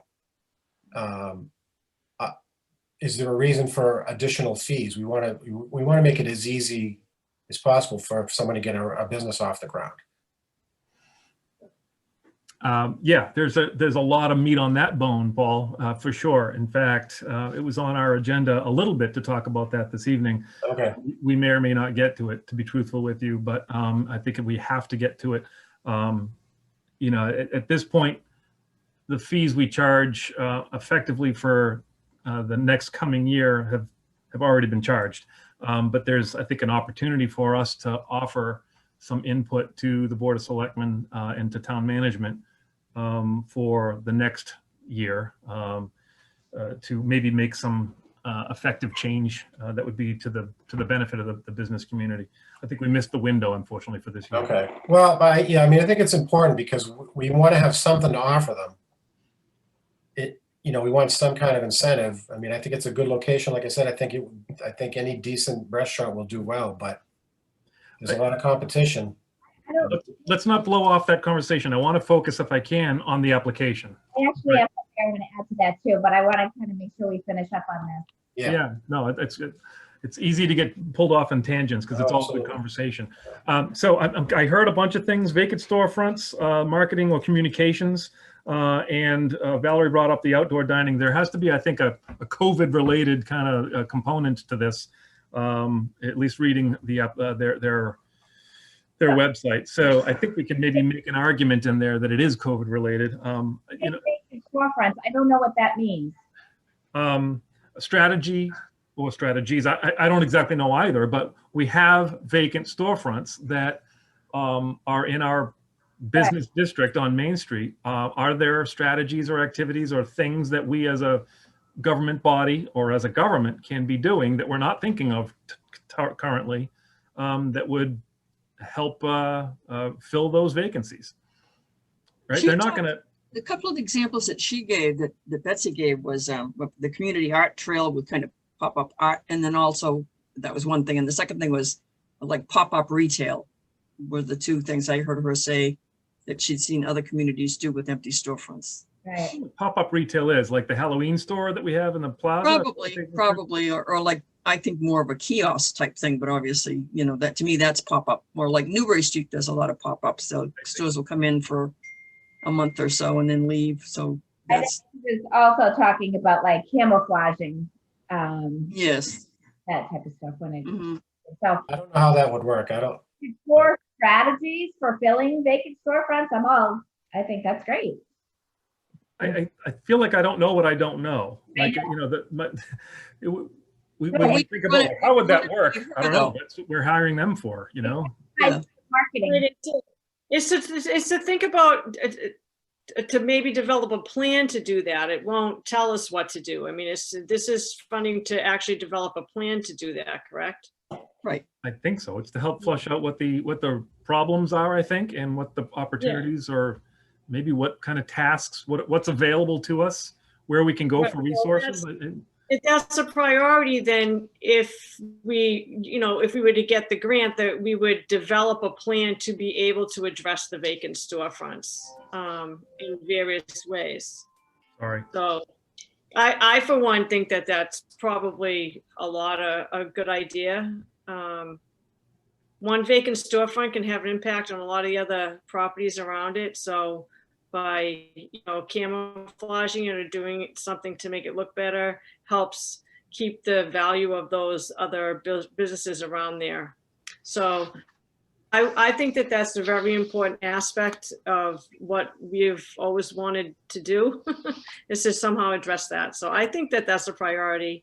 I mean, I like everything on this list, honestly, but we have to choose what, one or two? She alluded to three. That doesn't really necessarily say. I'm looking through it. I looked at the application. It does ask you for three. Oh.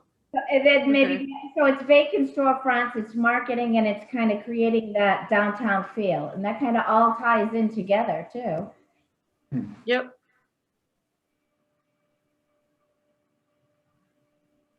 All right. So how's this sound? I heard at least one, maybe a couple of folks will be able to attend the webinar tomorrow. Do we want to have a non-quorum subcommittee to review what we're talking about now after that webinar and then put together the application before the 18th? So I will send the invitation to the webinar to everybody tonight.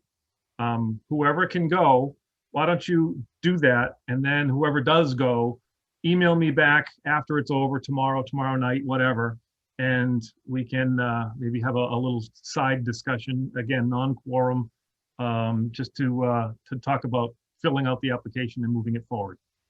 Is that acceptable to everybody? Yeah. Yes. I think that sounds like a plan. Good. Thank you very much. I want to get to, and thank you again for, we're at the edge of our timeline, but let's at least talk about number 4 on the agenda, which is remote participation at town committee meetings. I won't bring up the letters, but I will, because Jonathan Eaton, the chairman of the Board of Selectmen, graciously has carved out some time to be with us tonight. Rather than read through the letters and try to re-articulate Jonathan's message to us as a committee, I'll ask him to speak to us directly and ask what he's looking for from us as a board. So, Mr. Eaton, thank you for being here tonight. Hi, Jonathan. Hey, everyone. Thank you, Mr. Shampoo, for this. And it sounds like I missed this. It was a really productive discussion. So I'm really looking forward to seeing what comes from that. So to follow that up with very much a housekeeping matter, certainly we're all aware the last 8 months have been difficult and have forced your meetings to be held virtually, but certainly at some point in-person meetings will return. But as the pandemic has really progressed, we've tried to take an approach of looking to see what needs improvement, and also looking around to see what have been things that the town has done well during the pandemic. And certainly I think Andrew Fredette, John O'Neill, the town's IT department have certainly demonstrated a very high capability of having town meetings be held virtually. And I think that they really demonstrated that they are a necessary component of town operations as well.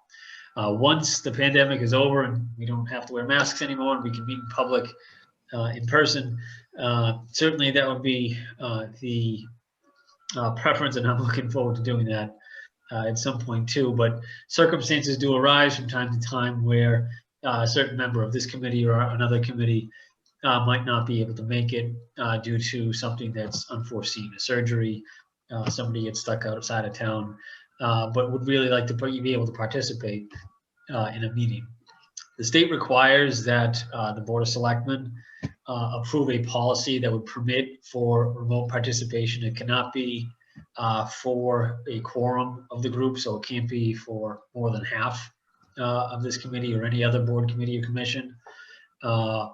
So what I've asked town council and town manager to do is draft the policy that is in front of you as well. It's also been through the Board of Selectmen and a few edits that we had.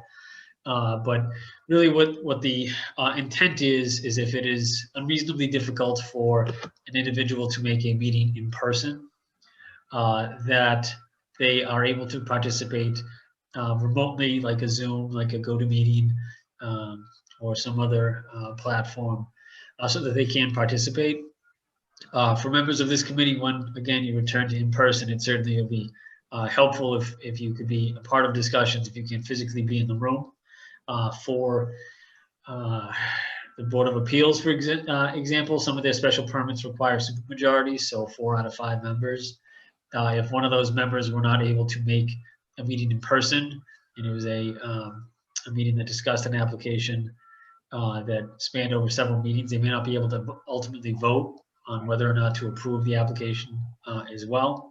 So this is an attempt to try and leverage technology so that those members could actually participate in the meeting, whether it's a Board of Appeals example or whether it's your example as well, because many of you are taking at this point now an hour and a half of your Tuesday night out of your personal lives to be a part of the Economic Development Committee. If circumstances arose where you couldn't make it to town hall to attend a meeting in person, but you are able to do so on a laptop or on a phone or otherwise, certainly we would want to at least be able to provide the committee with a tool to permit that sort of participation.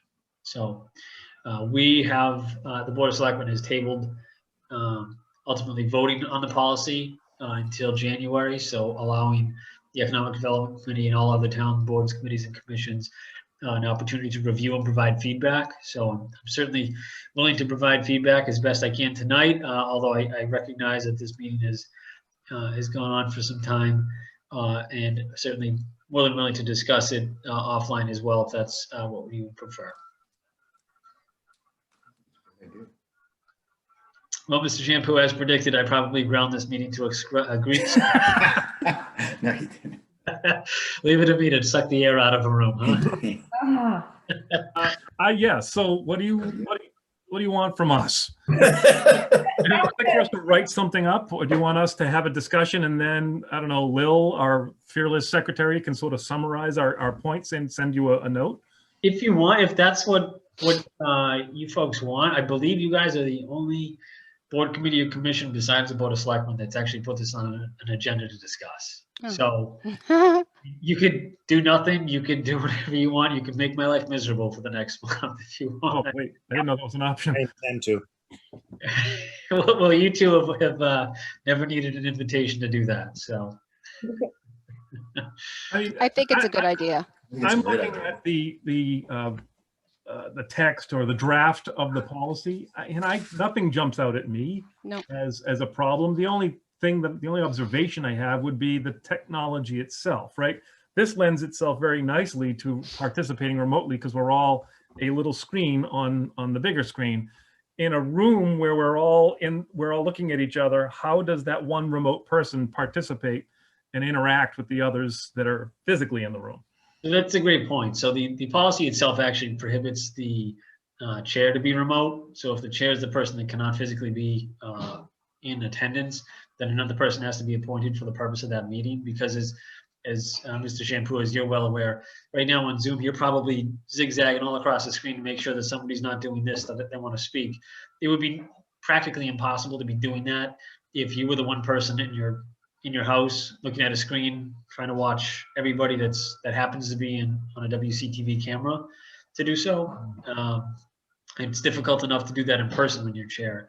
To do that remotely when everybody else is in the same room is certainly would produce a lot of hiccups in the flow of the meeting. Yeah, Greg, I'm sorry. Thank you, Mr. Chairman, and to the other Mr. Chairman, thank you as well. But the other thing I wanted to mention, Mike, this is, I think, a positive for public participation in the future.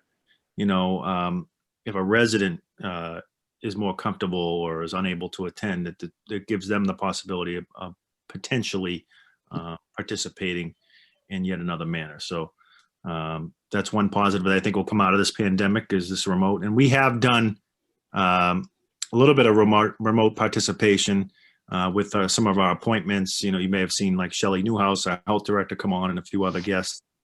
And it has its challenges at moments, you know, things cut in and out, but for the most part, I think it's been okay. Yeah, it's certainly a real challenge to, I mean, even with the call-in numbers, it's so far out of the ordinary for a lot of folks that we don't get nearly the amount of public comments that we normally do. And in a time where we can't just sit down at Panera and actually have a conversation with people, it's a real challenge to make ourselves available. I hate Zoom. Like, no offense, Andrew, but I do hate Zoom. Like, I've been on this for 8 months, and it's not just town meetings, it's work too. So I'm not trying to push things to be on Zoom indefinitely. I really can't wait to be actually having in-person meetings again. But to the extent that we might be able to learn some of the lessons of this, this is something that I think we might be able to integrate into how our boards, committees, and commissions operate, and have it be a value add in the future. Is it something that you've noticed, or are other communities adopting this? It looks like the language of your draft is not something you invented. It looks like it might have been curated from other communities. I want to say Watertown was the community that this policy was largely drafted from. I could be wrong on that, but some other communities have. Our town council has. I've spoken to him about it, and he said that more of his community or more of their firm's communities have not than have. But I don't. this isn't something that I think we should be like, well, 45% of the communities in the state have and 55 have not. I don't particularly care. I think our town IT department has done a great job of really keeping our town meetings going. So I think that this is something that we've demonstrated as a strength. We should continue to leverage it as such. Is there an option, not that I would want this, but is there an option for committees to continue virtual meetings? That's not something that the state would authorize. Right now, your committee is meeting remotely because of the governor's orders of, I think, March 10th and March 15th of this year. So and once that expires, then I'd imagine there's going to be some kind of wind down phase. But once that expires and meetings, absent some other action, will just revert back to in person. So Chairman Eaton, is this something that they're looking to be audio visual, or can it just be audio or call-in? It could be a call-in or it could be Zoom. So if my webcam wasn't working, I was able to utilize Zoom, or I was just dressed in a hoodie and hadn't brushed my teeth and I wanted to turn my camera off, I suppose I could do that too. Yeah. And actually, Mr. Olivier, because you and I are on the Commission on Disabilities together, and I'm not going to be able to make that meeting on Thursday. The Commission on Disabilities, just as a point of order, is specifically carved out of this state Code of Massachusetts regulations. So if the Commission on Disabilities wanted to adopt this type of a policy, they would be the only committee in town that would have to do so independent of all of the others. Okay. Can I ask a question? Yeah, please. Thanks. I'm curious what happens, like you have how do you view the person that's remotely? How does the person that's remotely participate in the meeting? Like say it's a Conservation Commission meeting and one person is remote. Are they viewed on a computer? Is there a screen in the meeting room? So that's probably, how do sorry, I didn't mean to cut you off. Did I? Well, that's okay. I'm just curious how that works. And would it be different for each meeting? Like say a planning board meeting, a commission meeting, a board of selectmen's meeting, what would the platform to be able to hear or view the person who's participating remotely? So I can only really speak to, I think that the first, the Board of Selectmen had 3 in-person meetings, and the first one that we had was in the Town Hall auditorium. And while all members were physically present, what we had, how we had set up the public comment portion was actually on a television screen that was hooked up to a laptop. So we had a couple of appointments and we had a couple of people that called in for public comment that would be actually on the screen kind of speaking at the Board of Selectmen. So I would imagine, at least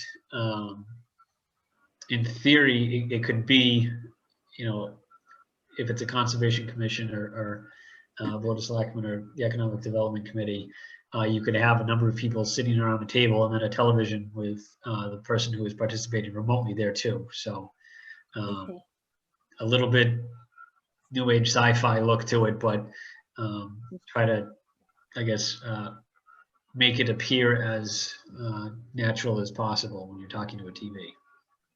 Well, you would be happy to know that we had an open space meeting last week, and Valerie did bring this up at the open space. So the open space committee did discuss this also. Oh, good. How'd that go? Yeah, we didn't know that. It went fine. Okay. It was all positive. All right. Anyone remember the old show Max Headroom? Remember that? Thank you, Lil. Someone's there with me. It was a virtual head that would kind of bob around and talk. Yep, You just kind of I remember that. 3-dimensional head in the middle of a meeting. So, all right. Any other feedback or questions or concerns about the proposed modification? Don't hear any. So, Jonathan, would you like for us to summarize, or is this conversation sufficient for you to proceed with the language that you have presented to us?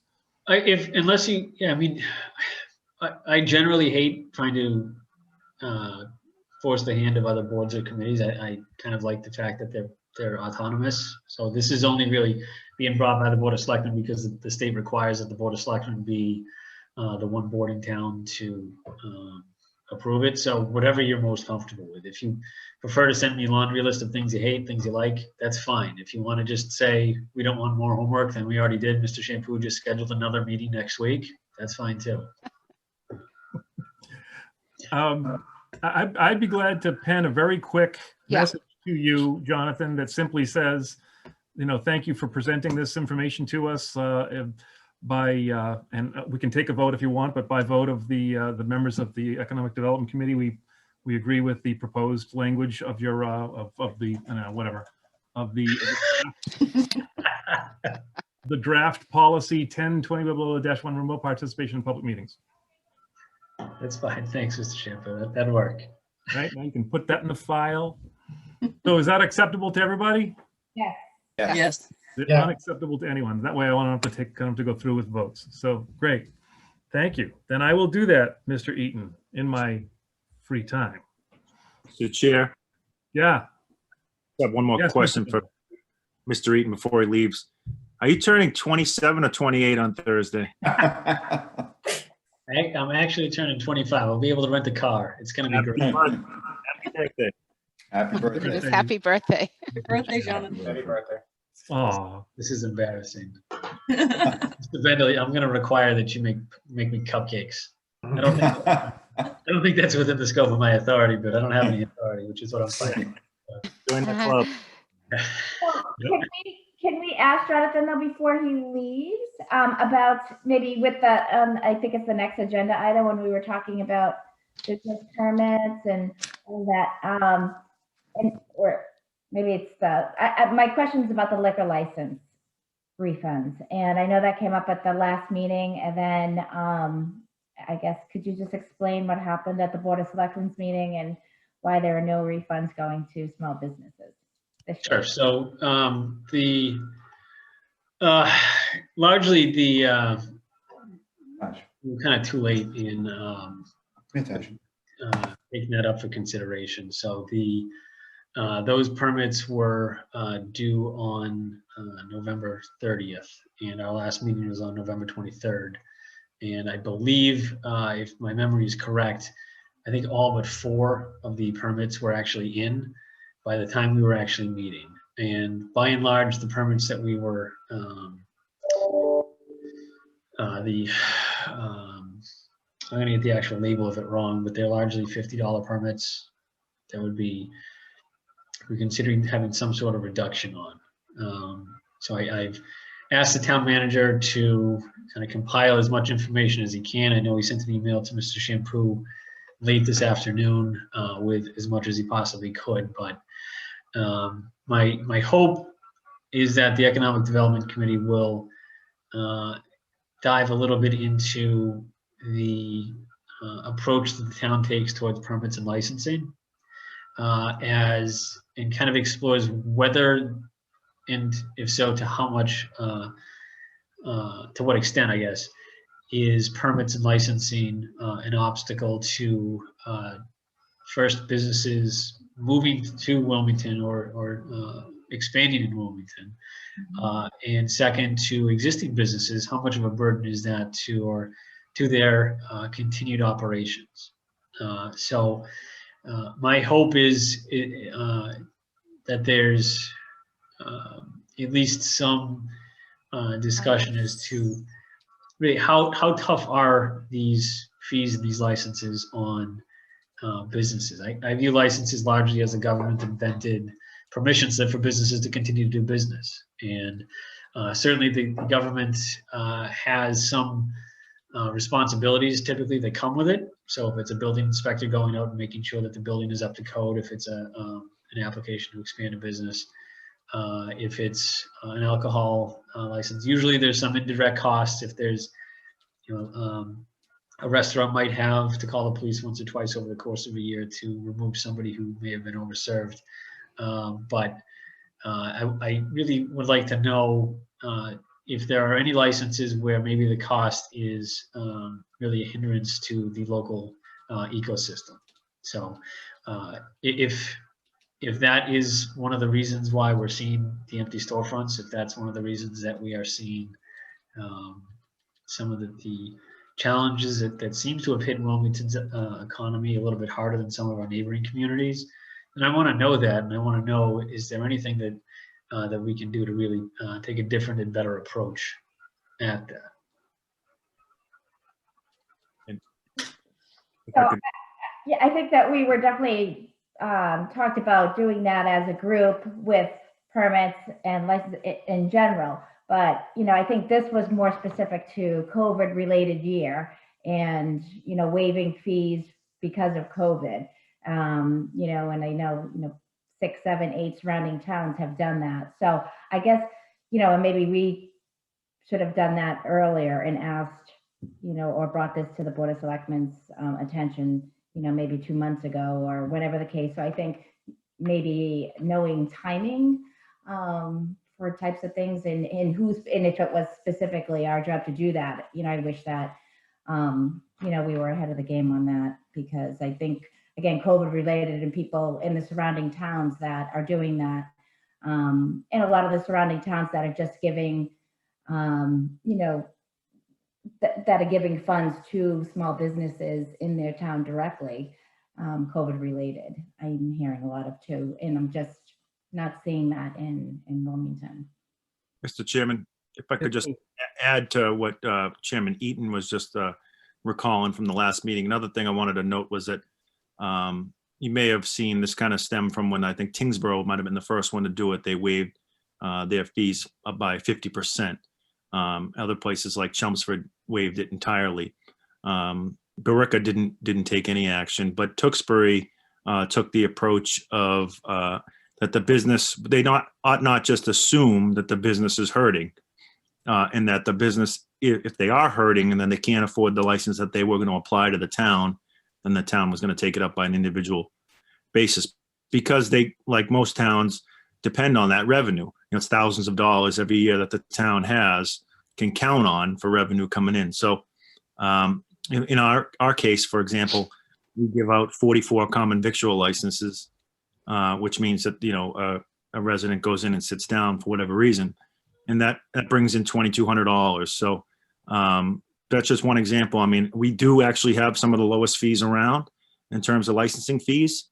Jonathan mentioned, you know, a lot of them are $50. So to cut them by half wouldn't be a ton, but it is lost revenue for the town.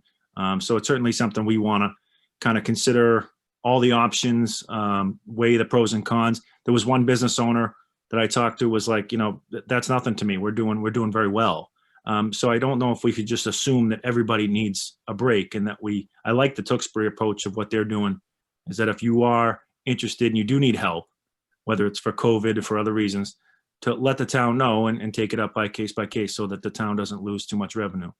So that was one of the things, you know, certainly I was considering when we decided to kind of table this, other than the fact logistically, we probably couldn't have pulled it off, given it, you know, all but 4 had already taken it up. So next year, trying to be proactive. I appreciate Mike putting on the agenda tonight so we can kind of get ahead of it for next summer, fall. Can I ask a question? I'm not sure if it's relative or not, but and it's a little blurry in my mind, but I remember Wilmington adopted one of the meals taxes. I mean, how are we competitive there? I mean, we talk, you know, because the restaurant industry obviously is one of the industries that's been hurt tremendously with COVID. Is there any wiggle room with the meals tax? I don't think that's variable. I know, and I think a lot of it has to do with the fact that we don't have as many restaurants as a lot of our neighboring communities. I know I want to say it's like $380,000 a year revenue to the town is on local meals tax. And I know that like a community like Burlington that just has a lot more restaurants, that revenue stream is really struggled, at least in the initial wave of this. In terms of the actual rate, I don't off the top of my head know if it's uniform or variable community to community. Yeah, I'm not sure. I can't recall either. For some reason, I think it might be variable, but I wouldn't say that 100%. But maybe that's something to look into, you know, the little research. Right, I'm sorry. The number, I just have it in front of me now. The number we brought in last year, the total number, FY20 from licenses and permits was 700,000 and some change. So just to give you guys folks an idea. Is that building permits and other, I mean, is that All kinds of permits. Yeah. Building permits are about half of what the town brings in terms of permits. Yeah. Well, I'm going to ask a question, and I'm sorry I cut out there, so I missed a couple of moments of your conversation, but it seems like we missed a window to have any effect on this year. However, to what Mr. Bendel was saying, you know, I'm aware of Tewksbury's general approach, or I'm generally aware of their approach, and this idea of offering the opportunity to a business to complete a waiver form or an application for waiver, and have them make a case that COVID and the pandemic throughout 2020 has caused a decrease in their overall revenue. Could they still submit? Is it possible that they could submit a request or an application for waiver even after they've already paid for the permit? I mean, you're saying that the permits have already come due and they've likely already paid it. Could they then send in an application and then have that be reviewed by a subcommittee of members of local government to say, you know what, yeah, this business got beat up in 2020. Let's refund back 50% of their license fee that they've already paid. I don't know. I'm just trying to think creatively about, one, how can we help? And two, is there a gesture that the community can make to be overtly demonstrating that we are serious about our businesses and we want to help wherever we can? I don't know. Just those are my observations. You know, it was more the gesture. And I think, and I'm looking at my text from Mark right now, they're still talking about cutting back or waiving fees, and they're it's not final yet in Tewksbury. Their bills go out at the end of December. So I think there's, again, talking about waiving the license, the liquor license fees. Not permit, you know, liquor license fees. But anyway. I think painting with a broad brush is maybe not the most advantageous thing for the community. Not every business suffered. So that's the thing. I don't know which businesses did or didn't suffer. And I feel like if we were to be, okay, we're going to waive all these fees. Well, some folks maybe don't need it waived, you know, and who gets to make that decision? I think a demonstration of hardship is worthwhile. And that, again, that's just my mind. But I'm sorry, Mr. Eaton, is it unreasonable, or should we just take this up sometime later in 2021 and hopefully we have something meaty for you guys to chew on for next year? I'd like to, I hate the idea of giving up on the possibility of offering some assistance now. I'm hesitant to box you guys in and to say, well, just focus on what's going to happen November 2021. Excuse me. So if you have a recommendation, by all means, like, let us know what it is. You know, I'm certainly very cognizant of the fact that if we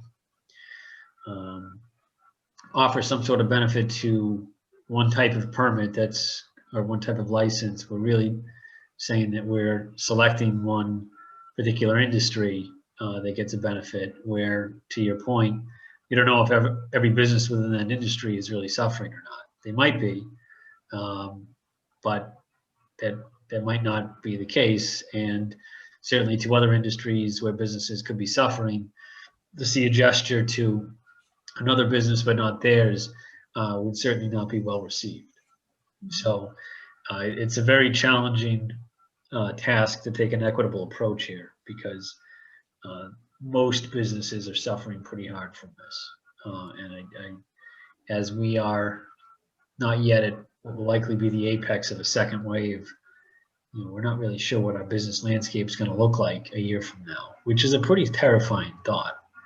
But we I'm certainly interested in trying to help out. I know Selectman Bendel and my colleagues on the board feel the same way. Like we aren't indifferent to the small businesses in our community. It's not just, we're not just patrons, but we're neighbors of the folks that own them and that work there. So by all means, and I know I spoke to you on the phone, Mr. Shampoo, like think outside the box, come up with something wacky, but if it's workable, like let me know what it is and let us know what it is. Like the Board of Selectmen formed the Economic Development Committee for the purpose of helping our economic development. And that wasn't just in the good times of 2019 when our economy was cranking, but it's also for times like this, and probably especially for times like this. If you guys have an idea that we could put into practice that would really provide a tangible benefit to our business community, please let us know. I kind of dodged the question a little bit, but I really, you guys are a pretty good representation of the folks that live here in the community. So what can we do to help? Yeah, like I think we talk about small victories. I mean, we saw one a few months back when this committee went to the board. I think it was Mike at the time, and we were, for the first time in our town's history, allowed a private company to utilize public property so that they could move outdoors to continue to operate. That type of thinking, like to think in that instance, helped that dance academy in that particular case. So, continue to think outside the box, I would agree. Yeah, and to some of the talking points that I came in at the end of the presentation, Mike, I know I sent you some information on strategically placed short-term business incubators and gathering places last spring. This is like pre-COVID, so felt like lifetimes ago. Yeah. But really utilizing maybe underutilized or unutilized spaces as kind of incubator positions for local businesses to be a momentum generator. Whether it's, I know the example that I had sent you was in Ashland. There was a dilapidated property right near town center that the town ended up condemning and then eventually acquiring through eminent domain. But folks were driving by this dilapidated house in Ashland Center, and what Ashland decided to do was to essentially put a large shed in there, put some insulation in there, put some electricity out there, and allow short permits to local businesses to come and do whatever it was that they do there. So a locally owned small coffee shop could then just have a little tiny coffee shop within the shed, and there was kind of seating that they could provide. Flower shops could just do that, and it was just for like a week or two, or a certain day for a couple of weeks. So Tuesday nights, if you drove by on your way home and there was a flower shop and you wanted to pick up flowers on your way home and look like a good guy, you can go ahead and do that. It was a pastry shop, you could do the same type of thing. Really just the outside of the box thinking that would provide an opportunity for local small businesses to really draw attention to themselves in a positive way that might be able to generate some local revenue and build their customer base. Now it's kind of difficult to actually put that into practice, but now might be an opportunity to get the wheels going. So when we're, we don't have to wear masks and we can actually gather and congregate safely, that we have this ready to go so that our businesses that were able to make it or even just starting out have the opportunity to really kind of catch up and make up for lost time and lost revenues. Action plan. Nancy, I'm going to ask you, you have some ideas, I think, based on communications with other communities about, are there some creative thinking, creative ideas that we might be able to recommend to the Board of Selectmen that could even take place in January retroactively, or something that could be made available to the businesses? I don't know. I'm not creative enough in the context of this meeting to come up with that plan. But all of you, do you each want to contemplate this over the next 4 or 5 days and shoot me some thoughts or ideas, and then maybe it makes sense for us to meet one more time rather than bump this out into January, whatever, 6th, 7th, 8th, 9th. Do we meet before Christmas on this one subject? And maybe we do a follow-up conversation on the presentation from earlier and the application that hopefully gets submitted over the next 3 days, and then talk about this before we actually submit something to the Board of Selectmen. I don't know. I'm just trying to think of how can we get something into Chairman Eaton's hands to discuss with his board. Well, I think it's an ongoing thing. It's not just a one-time, shot that we have to send something to the Board of Selectmen. I think this, right, it's something that's going to be ongoing that we're working on, that we're hearing from the community, and we need to be more proactive in sending it to the Board of Selectmen on our end. Another way too is, after that webinar tomorrow, and whoever ends up being on a subcommittee to draft something for that grant, or that, whatever it's called, the Rapid Recovery Grant Program. Betsy said, before you submit it, run it by me, and she might have some ideas. So that's another way to get some creative ideas, I think, from her, who's kind of seen it all, done it all. Might be able to make some recommendations to help us recommend to our Board of Selectmen, as well as help us devise that grant application. So I think we should tap her as well. Mike, I do think it would be prudent of us to have a follow-up conversation. Maybe if everybody kind of tables it offline, thinks independently over the next few weeks, hopefully we can get together before the end of the year, just to kind of strategize on this. Because I do think there's some good momentum to maybe carry it on through December before we start kind of a new session in 2021. All right. So if it's acceptable to you folks, because it's late and I got to punch out, but I will communicate with Andrew/John and Valerie tomorrow to find out what gaps there are for an evening meeting. It'll be a short one. It'll be a 2 agenda item. We're not going to do minutes or any of that stuff. So we'll try to, I'll look for over the course of the next, where are we? Today's the 8th. Sorry. Yeah, I mean, I'll go up through the end of next week, and then we're into Christmas and it's too hard. But so I'll find a couple of nights that would be available, and I'll shoot you all a message. And hopefully we'll get enough folks that can participate for a brief gathering. We'll put a hard stop at an hour, but we'll have some meaningful conversation, to your point, Patrick. Mike, are you shooting for Thursday still? What next? Yeah, well, I lobbed it out there just because I thought a week would make sense. That would put us at what, the 17th? Yeah. I can't do Thursday, but I mean, I'm only one person. I can do Wednesday. But if you want to kind of put a couple of dates out and have a vote, but. Are you looking at the town calendar, Greg?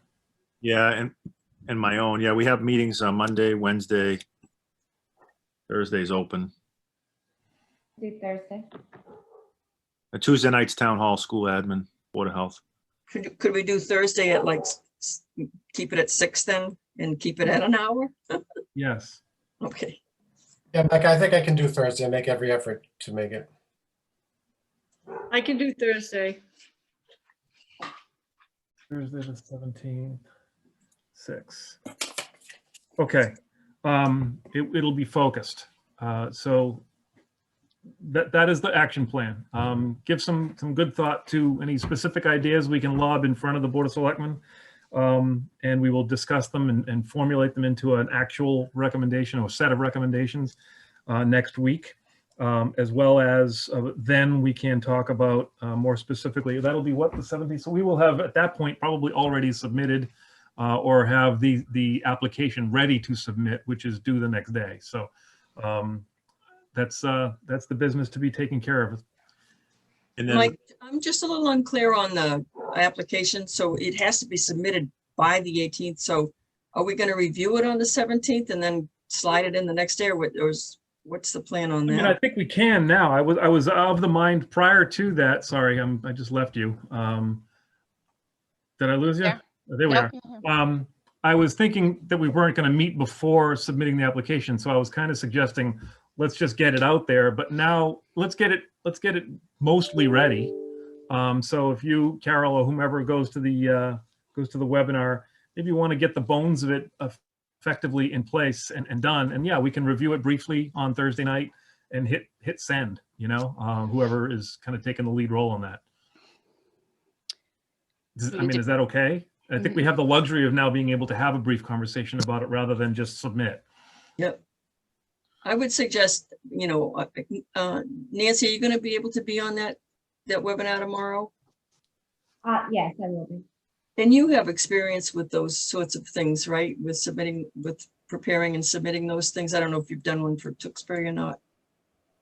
I did not do one for Tewksbury, no, but I can look at it for sure. Yeah. Can do it. Okay. So we jumped around a little bit. I kind of blew over agenda item 6. If time permits, we can look at some of those matters. But if it's okay with you guys, because I have to, or Nancy, you can pick up the ball and run I have to go too. through the rest of the agenda. But I would accept a motion under agenda item 10 to adjourn. Motion to adjourn. Motion's made. Second that. Seconded. Is there anybody that's opposed to it? I hear none, therefore it is unanimous. Thank you all very much. I'll send out an Thanks. email. See you Thank Thursday. you. Good night. Thanks, Jonathan. See you guys. Yeah. Ciao.